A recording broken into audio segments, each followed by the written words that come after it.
नमस्कार। भारत मौसम विज्ञान विभाग के दैनिक मौसम परिचर्चा में आप सबका हार्दिक स्वागत है। तो अभी जो पूर्वी हवाओं की वजह से, पूर्वी लहर ईस्टर्ली वेव की वजह से जो दक्षिणी प्रायद्वीपीय भारत पर जो वर्षा की गतिविधि चल रही थी, उसके प्रभाव में आज भी हमें तमिलनाडु पर भारी से अति भारी वर्षा, लगभग 17 सेंटीमीटर तक की अधिकतम वर्षा प्राप्त हुई है। और साथ ही साथ छिटपुट स्थानों पर भारी वर्षा केरल पर भी प्राप्त हुई है। और ये जो हमारा और इसके साथ में हल्की से मध्यम वर्षा लगभग कई स्थानों पर तमिलनाडु और केरल के प्राप्त हुई है। तो यदि हम हाइलाइट्स की बात करें आज की, तो ये जो वर्षा का दौर है तमिलनाडु और केरल पर और उससे संलग्न दक्षिणांतरी कर्नाटक पर, ये अगले 2 से 3 दिन तक जारी रहने की संभावना है। इसके पश्चात हमें एक रेनफॉल का, एक वर्षा की गतिविधि का एक 24 से 27 तारीख के दौरान एक दौर देखने को मिलेगा महाराष्ट्र, गुजरात और दक्षिण पश्चिमी मध्य प्रदेश पर। और जो हमारी आज की तीसरी हाईलाइट है वो ये है कि एक लो प्रेशर एरिया का निर्माण होने की संभावना है दक्षिण अंडमान सागर और उससे संलग्न उत्तरी अंडमान सागर पर लगभग 26 तारीख के आसपास, और फिर इसके पश्चिम उत्तर पश्चिम दिशा में गति करते हुए एक डिप्रेशन अर्थात अवदाब में परिवर्तित होने की संभावना है।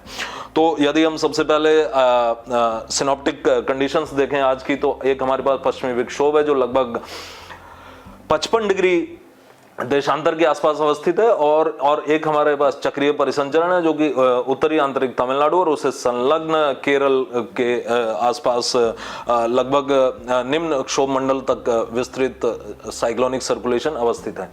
तो इसके प्रभाव में, इस चक्रीय परिसंचरण के प्रभाव में जो कि तमिलनाडु पर है, इसके प्रभाव में आज हमें फिर से भारी से अति भारी वर्षा छिटपुट स्थानों पर और साथ ही साथ भारी वर्षा भी कुछ स्थानों पर, और इसके साथ हल्की से मध्यम वर्षा कई स्थानों पर तमिलनाडु और केरल पर देखने को मिल सकती है। और कल हमें तमिलनाडु, केरल और साथ ही साथ उससे संलग्न दक्षिणी आंतरिक कर्नाटक पर छिटपुट स्थानों पर भारी वर्षा देखने को मिल सकती है। और परसों भी इन तीनों सब डिविजन्स पर, उप भागों पर हमें छिटपुट स्थानों पर भारी वर्षा देखने को मिल सकती है। हालांकि इसकी संभावना परसों अर्थात 24 तारीख को थोड़ी कम रहेगी। इसके पश्चात यदि हम बात करें तो जो हमारे एक जो हमने हाइलाइट्स में बात की कि महाराष्ट्र पर एक हमें वेट स्पेल, एक बारिश का दौर देखने को मिल सकता है 24 तारीख से। और ये जो बारिश का दौर होगा ये एक पश्चिमी विक्षोभ और उसकी अंतःक्रिया जो निम्न क्षोभ मंडलीय पूर्वी हवाएं हैं उनके साथ उसकी अंतःक्रिया के परिणाम स्वरूप होगा, इंटरेक्शन के परिणाम स्वरूप होगा। ये western disturbance lower level easterlies के साथ में इंटरेक्ट करेगा, और फिर हम पाएंगे कि 24 तारीख से यहाँ तक कि 23 तारीख से छिटपुट बूंदाबांदी प्रारंभ हो सकती है महाराष्ट्र पर। और उसके पश्चात 24 तारीख से इसमें थोड़ी तेजी आते हुए हम पाएंगे कि 25 और 26 तारीख को, जैसा कि हम यहाँ देख सकते हैं कि गुजरात और कोंकण और मध्य महाराष्ट्र और साथ ही साथ मराठवाड़ा पर हमें थंडरस्टॉर्म एक्टिविटी देखने को मिल सकती है। और फिर ये एक्टिविटी हमें 26 तारीख को दक्षिणी पश्चिमी मध्य प्रदेश और दक्षिणी राजस्थान पर और साथ ही साथ कोंकण और मध्य महाराष्ट्र और मराठवाड़ा पर भी हमें थंडरस्टॉर्म एक्टिविटी 26 तारीख को देखने को मिल सकती है। तो ये एक्टिविटी 27 तारीख तक चलेगी, लेकिन इसकी जो मैक्सिमम जो इसकी इंटेंसिटी होगी, अधिकतम तीव्रता होगी, वो 26 तारीख को होगी। और 26 तारीख को हमें उत्तरी मध्य महाराष्ट्र और उत्तरी कोंकण, दक्षिणी गुजरात और दक्षिण पश्चिमी मध्य प्रदेश पे कुछ स्थानों पर मध्यम से भारी वर्षा भी, मॉडरेट टू हैवी रेनफॉल भी देखने को मिल सकती है। और साथ ही साथ हेल स्टॉर्म की प्रोबेबिलिटी अर्थात ओलावृष्टि की संभावना भी 26 तारीख को इन क्षेत्रों पर रहेगी। हमारा अपने दर्शकों से अनुरोध है कि वे IMD अहमदाबाद, IMD मुंबई और IMD भोपाल की वेबसाइट पर और वहाँ के हमारे जो प्रादेशिक कार्यालय हैं उनसे संपर्क बनाए रखें। और इस जो 24 तारीख से ये जो वर्षा का एक दौर संभावित है, इसके बारे में जनपद स्तर की जानकारी एकत्रित करते रहें।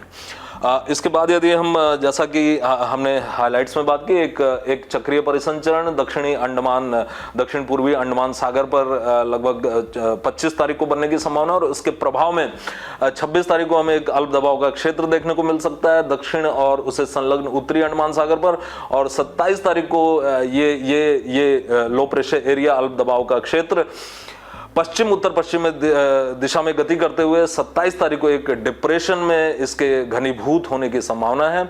और इसके परिणाम स्वरूप हमें दक्षिणी अंडमान सागर पर तेज हवाएं 25 तारीख से ही देखने को मिलेंगी, 30 से 40 किलोमीटर प्रति घंटे, गस्टिंग टू 50 किलोमीटर प्रति घंटे। और हमें 26 तारीख को इसमें थोड़ी सी वृद्धि होते हुए 35 से 45 किलोमीटर प्रति घंटे, गस्टिंग टू 55 किलोमीटर प्रति घंटे। और 27 तारीख को हमें दक्षिण पूर्वी बंगाल की खाड़ी और उससे संलग्न जो अंडमान सागर का क्षेत्र है, और जिसमें स्पष्टतः अंडमान और निकोबार द्वीप समूह भी आता है, तो हमें जो यहाँ पर हवाएं देखने को मिलेंगी वो 40 से 50 किलोमीटर प्रति घंटे और गस्टिंग टू 60 किलोमीटर प्रति घंटे तक की हवाएं देखने को मिल सकती हैं। तो आज के लिए बस इतना ही है। अगले 5 दिनों की मौसम परिचर्चा के साथ कल हम फिर हाजिर होंगे। तब तक के लिए धन्यवाद।